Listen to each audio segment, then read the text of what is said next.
CSCN TV, your number one online religious television.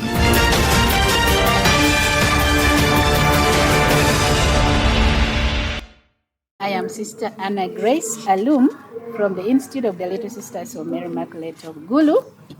I am at the moment coordinating the program called All Africa Conference Sister to Sister, among other programs that are under the Association of Religious in Uganda. In abbreviation, we call it ARO. At this time, I am here because we have a program which is running for the training of the sisters in leadership. What is this that I'm calling All Africa Conference Sister to Sisters program?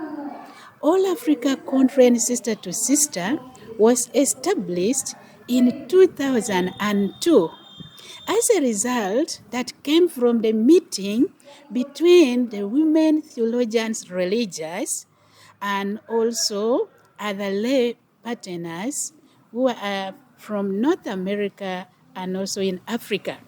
And they concluded to say that we need to form an All Africa Conference that can bring all women religious together. What was the main reason of starting this conference? By that time, the problems and the challenges that were over disturbing our people were the poverty and HIV stroke virus, which was so rampant at that time. And they say, now, what can we do in order to save our people, in order to help our people who are facing these challenges? Thereafter, they started coming up with the empowerment of sisters in different areas. As I talk now, this program has developed. It's no longer dealing with only poverty and HIV stroke virus. We have come up with very many programs. We have theology program, we have technology program, where we give internets, we supply internets in collaborations with different communities of the religious women within Uganda. We also have training on mission sustainability, how to help to empower sisters to sustain their mission. And also, we also help sisters to understand their mental health, how to live a healthy life. As I talk now, we are here at the Association of Religious in Uganda at ARO. At the moment, we are running the program for leadership, whereby the main objective of this leadership training, we want to empower the sisters who are working and serving in different areas. You know, the religious sisters, men who are religious as well, we serve in different areas, hospitals, schools, and also with the children and all people of God in need. So our sisters need to be empowered in order to carry effective services. And our mission, the mission for this All Africa Conference Sister to Sister, is as women religious and partners that serve as leaders in the church, we're supposed to come together and hold that collaboration, global collaborations, in order to empower and overcome challenges by empowering each other where we are serving. By coming together, we get the best way of solving the challenges that are making our people not to work well, not to relate well. And also, sisters are empowered to work together in collaboration and find the solution to all those challenging topics that have been identified by the women religious accordingly. Okay, thank you so much, sister. Thanks for that very good explanation about what is going on. And dear viewers and listeners of our CSCN media, I hope you're getting everything. Now, sister, we would wish to know, because now you've told us that you're running a program, you are coordinating a program right now that is leadership skills among as leaders in NANS. And you've explained to us that in different communities you're living and different communities that you're working in, they are facing so many challenges. Would wish to know, at least give us a lift from this leadership workshop that you have coordinated. As a leader, how do you ensure work is being done in line with the organization goals in those organizations you're working in? Yes, as a country coordinator for Uganda, for All African Conference Sister to Sister, to ensure that the goals that we have set come to fulfillment, we come together as Aru branch coordinators, and thereafter we elected our coordinators, sisters who are coordinating different dioceses, as we have 19 dioceses in Uganda, Catholic dioceses, and all these dioceses have a sister who is coordinating this program. And every time and again, we come together as team to build a team as sister to sister. And we come by coming together, having frequent meetings, we identified what are those areas that really needs our attention so much. Thereafter, these very diocesan coordinators build the themes and also the topics, and thereafter we make sure we are running different programs in different dioceses. At the moment, we have so far covered about 6 dioceses, and as we go there in the diocese, we meet all the religious men and women together, and also we sensitize them about this program. So by coming together as team, we always have the best way. How should we help each other to build this? Right now, the topics that we are covering, the first one, first of all, we have 3 phases, and these 3 phases, we have 5 topics in each phase, and each phase takes 1 week. So the first phase is this phase. We started from 15 up to, we are going to end on 21st. And what we are covering right now, that will help the sisters to go and serve in those areas that you have asked. The first one is self-esteem. Self-esteem. A sister should have that spirit of self-esteem, knowing who she is, and that will help her to know the people she's working with, to know a patient she's serving, to know a child she's teaching better. Before knowing that one, she has to know her self-esteem. The second one that we want them to know, the second topic is that healing childhood memory and trauma. Dear people of God, we have discovered that all of us are wounded in different areas.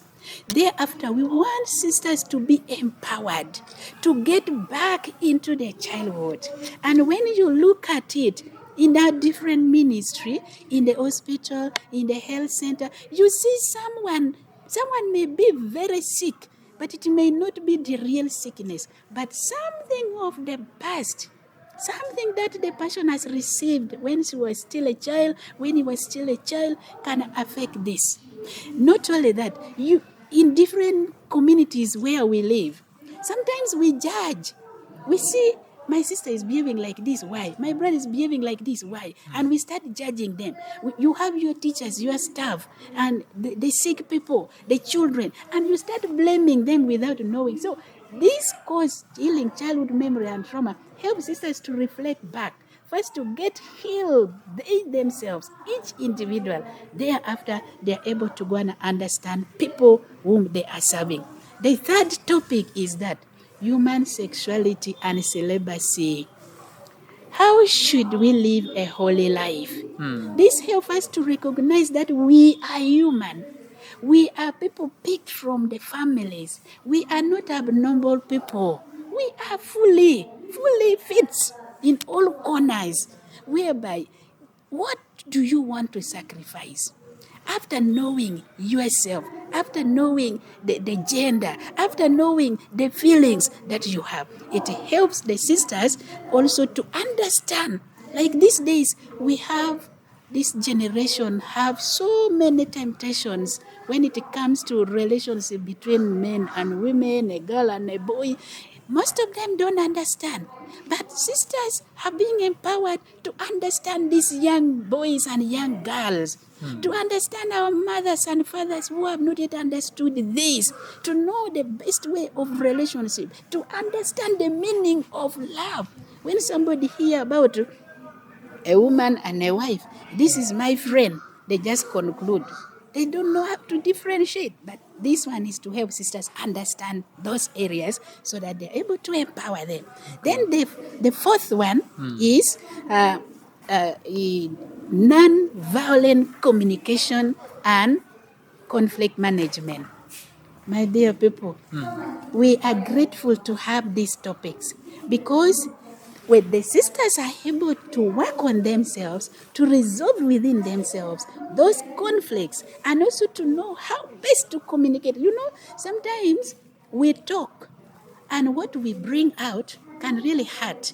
How we talk and how we explain ourselves, how we communicate, can disorganize everything in the place where we are working. Unless you know how to communicate effectively. And as I talk now, Sister Immaculate is now empowering sisters at this very moment that I'm talking with you, and I'm happy. Sisters are very happy. They are able to express the challenges that they have and how they should handle certain issues and how they should communicate effectively without hurting anybody. In the community, we are living in the community as religious, first of all. Before we move to schools, health centers, working with children, working with all kinds of people, we need first to build this relationship, these communications in our communities. And I look at myself. Am I not hurting someone, my sister in the community? So this topic is helping the sisters to know that this is the right thing. The last one they are having tomorrow, it is very important. I'm telling you, my dear brothers and sisters, tomorrow we're going to conclude our training with a very powerful topic called emotional and social intelligence. What can defeat a sister, a religious sister who is empowered with such a topic? To know how to handle your emotion. Sometimes we don't understand which one is emotional and social intelligence, how to relate with the people, how to express emotional. Some people are too emotional that they can easily disorganize the organization at any time. They can easily destroy the community at any time. But here, All Africa Conference, Sister to Sister, comes in saying, we want to empower the sisters through the Sisters of Mercy who are in the USA, and our director, Sister Rosemary, who is in the USA, and our senior program officer, Sister Endless, who is based in Malawi, to help these sisters to go and empower people they are working with. If sister can explain, know herself, this sister will be a very effective sister in the school, in the hospital, as an administrator. And believe me, you are seeing the institutions where the religious sisters are. It is always flourishing, and you see the development. So I am very happy, and at the moment, sisters are feeling, I think these topics, this area, this program should be for all the sisters all over the world. Everybody should know this. And we are networking with different countries who are also doing the same program that I'm explaining to you. We network with Nigeria, Malawi, Zimbabwe, Cameroon, and then Malawi, I've already said, and then USA and Uganda. And our main office is in the USA. So I am grateful for this program, surely. After awarding them the certificate of completion, first of all, before even awarding them with the certificate, you see the duration we have given. The first phase is now in Feb. The second phase will be in August, from 23rd to 29 August. We are giving them this duration for them to go and put into practice what they have learned in the first phase. And thereafter, as a country coordinator, I keep checking on them, asking them, sister, how is the knowledge you have received helping you?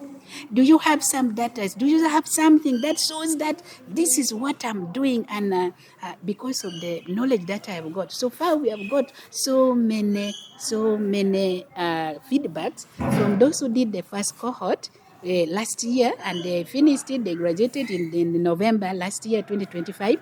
I have now the feedback. Some are saying, I'm now able to communicate without hurting my community members. I now know how to handle and understand my staff.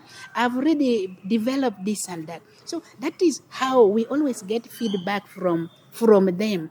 Asking them, giving them some questions, checking on them and encouraging them. How far have you gone? How do you recommend this kind of programs? Do you think everybody can benefit?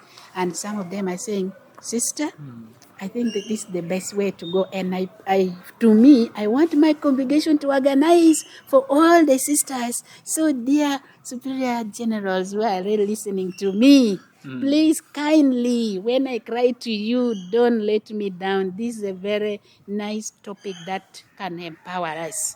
Okay. As a leader, and this is how I've been handling the coordinators and the people I'm working with. Yes. First of all, you have to have that good communication skills.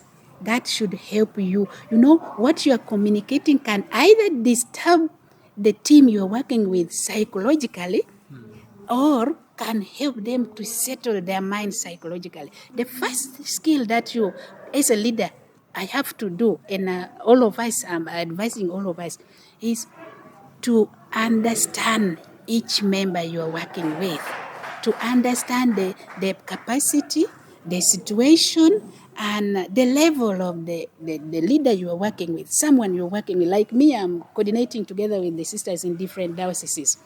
And we have to recognize that, you see, someone, as a human being, we are not perfect in any way.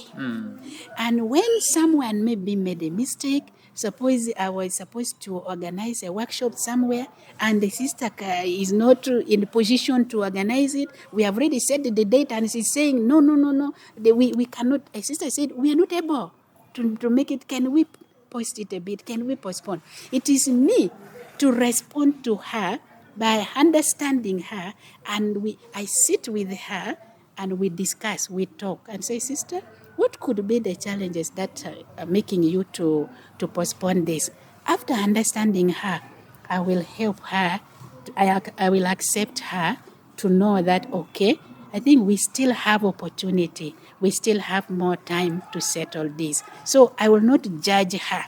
And when I'm communicating something, myself, I will have to know it very clearly that what I'm communicating, I have the knowledge about it.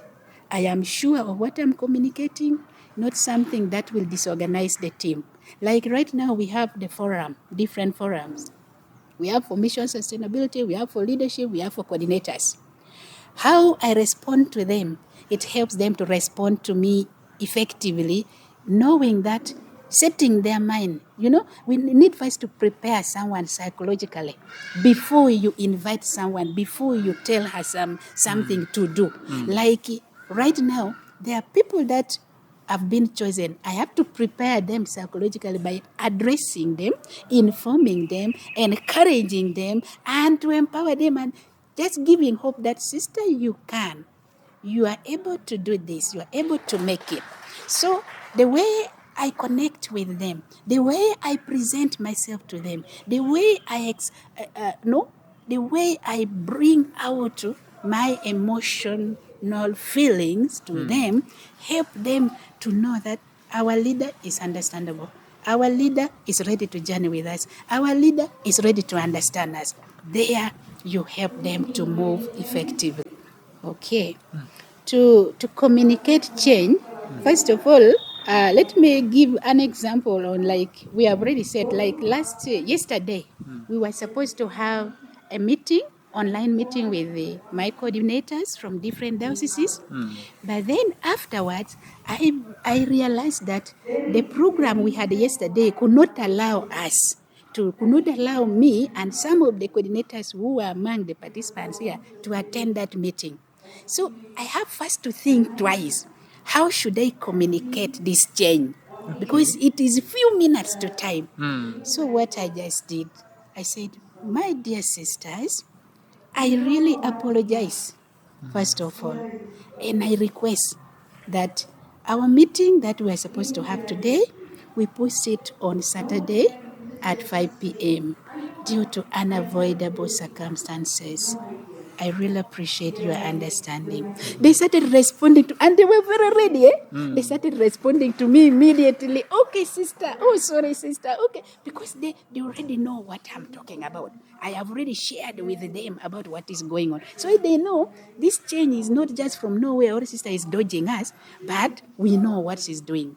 You have already prepared them. And now, if we are having something new, suppose we were to go to the diocese for a workshop, we already have the topics that we have already selected. And we have come, briefly, we have realized that there are some topics that we need to remove. And also there are some topics we need to include. And just know that we already have one of us, some of us who are facilitating this workshop. Yes. Now, this is the issue. To help those the facilitators are moving with in the diocese is to know that we have changed this program, or there's a change.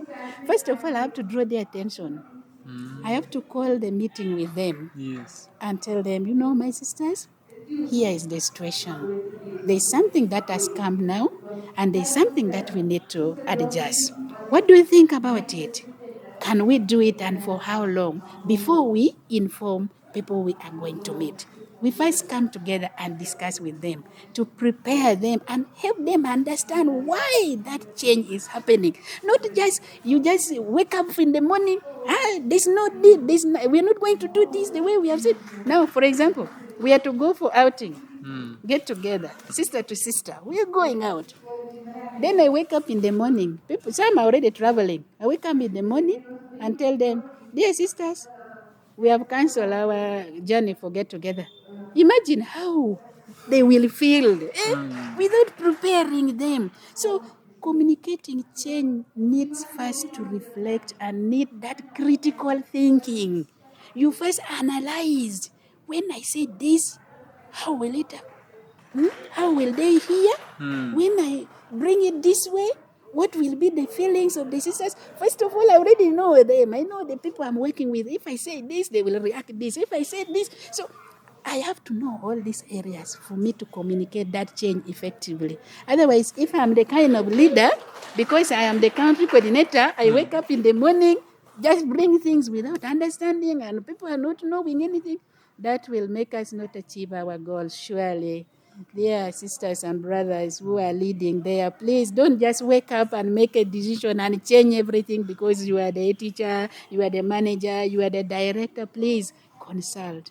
Teamwork. We are after teamwork, building teamwork, collaboration. Sister, That is. have you ever communicated something like that? Maybe you wanted to communicate change abruptly and it failed. According to what I've been doing, many of the changes that I've been trying to communicate that I had, I've not yet failed in any. You are a senior communicator. I have not yet failed in any because they are the dioceses whom we had already agreed with them. For example, let me give these live examples. One, we were supposed to go to Mbarara Archdiocese and specifically to Mbarara Cathedral. So what happened? We already set the date. We were to go on 23rd of August of 2025. Here comes a sister who is coordinating the sister-to-sister program there. She called me some weeks. Sister, now things are like that day we have ordination on the same day. And all the sisters will be there. Most of the religious will be there. Said, okay. Yeah. Said, sister, do you know what?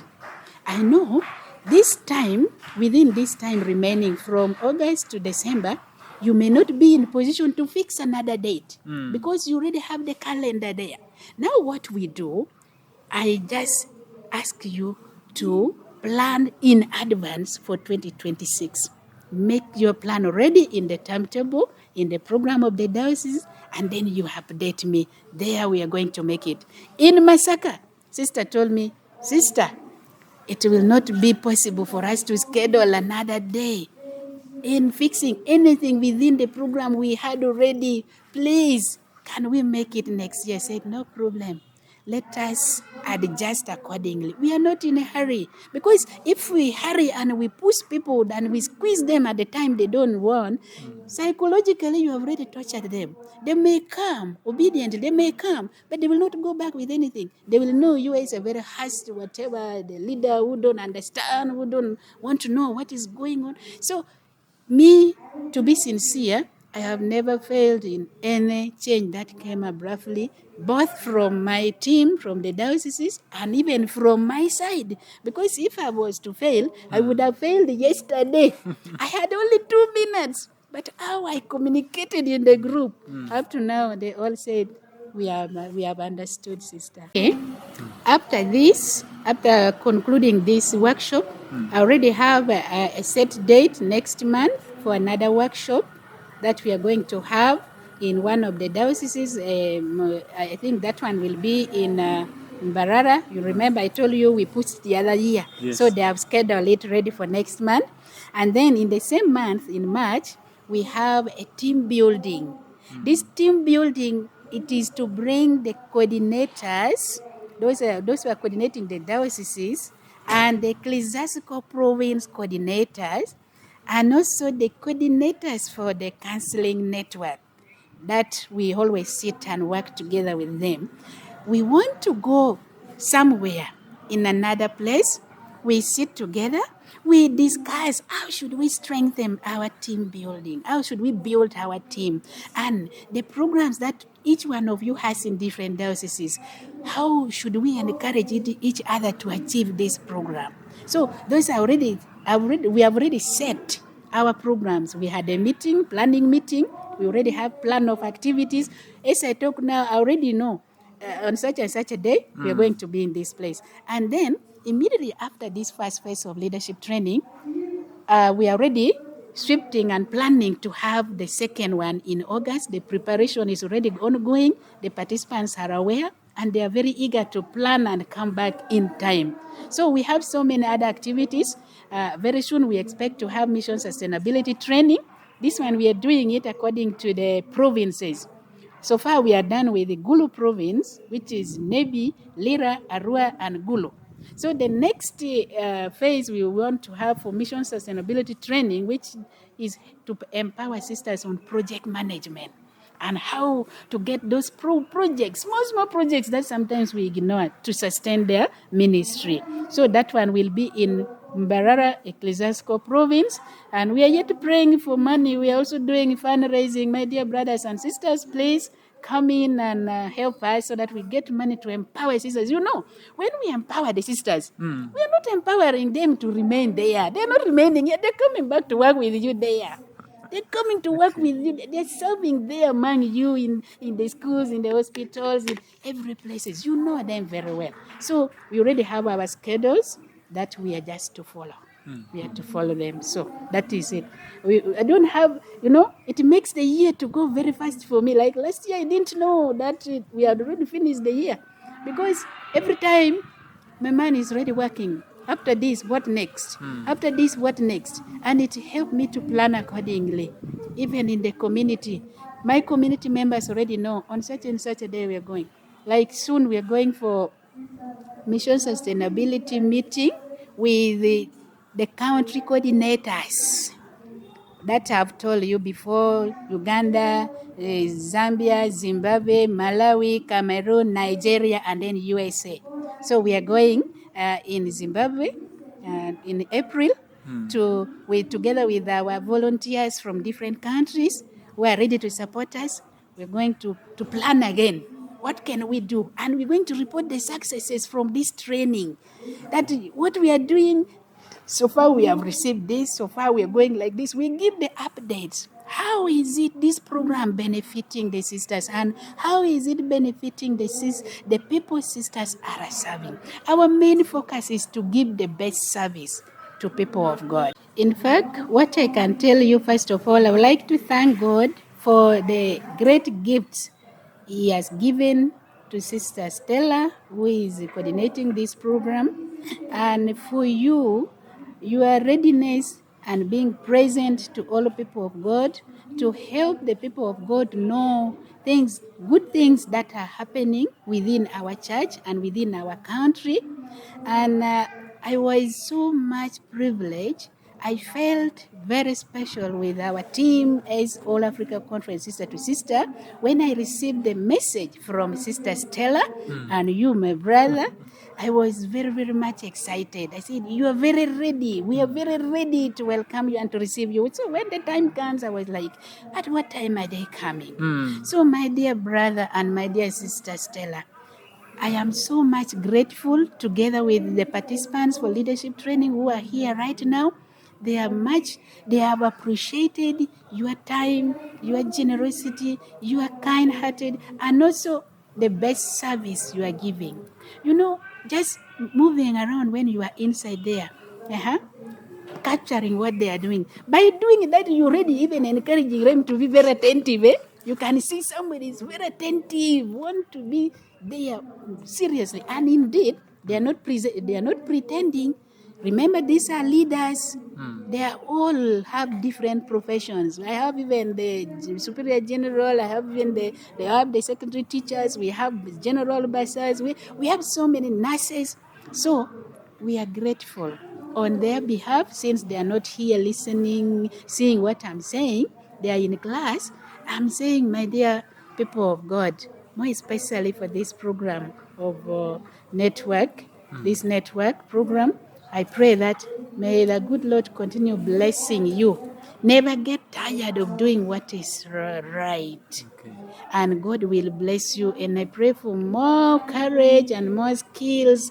Even what you are lacking, God should give you, so that this program should continue. This network should continue more and more. Because however much we are doing good things, if there are no people like you who are to make the people outside there know what is going on inside there, do you think they will know? No one will know. So you are very, very much appreciated. You are very special. My heartfelt gratitude to all of you and your team who have not come here. May God bless you all. I am Sister Anna Grace Alum from the Institute of the Little Sisters of Mary Immaculate of Gulu. Currently a country coordinator for the program called All Africa Conference Sister to Sister. I bring you greetings from the family of Sister to Sister. God bless you all.